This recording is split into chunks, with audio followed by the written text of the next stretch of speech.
আজকে Sunday special মেনুতে আছে বিটের ঘন্ট আর হলো পাঁঠার মাংস, মাটন। অনেক দিন পর খেলাম আজকে।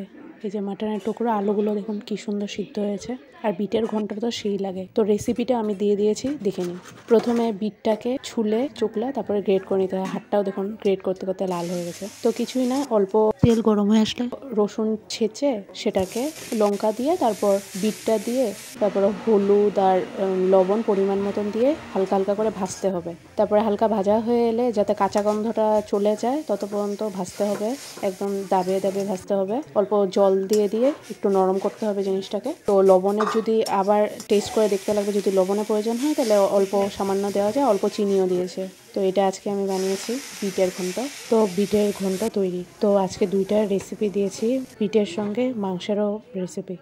তো মা এদিকে জিরা বাটছিল আর সঙ্গে হলুদ লবণ আর হলো পেঁয়াজ দিয়ে, গোটা পেঁয়াজ দিয়ে মেখে রেখে দিয়েছে মাংসটাকে ধুয়ে প্রথমে, মাটনটাকে। তারপর ওই যে তেলও দিয়েছে। তেল যেহেতু বিটটা ভাজার সময় একটু বেঁচে ছিল, ওই তেলটাই, ভাজা তেলটাই মানে দিয়েছে। অল্প রসুন ছিল, যে ভাজা তেলের তো টেস্টই আলাদা হয়, ওইটাই দিয়ে দিয়েছে, অল্প বেঁচে ছিল।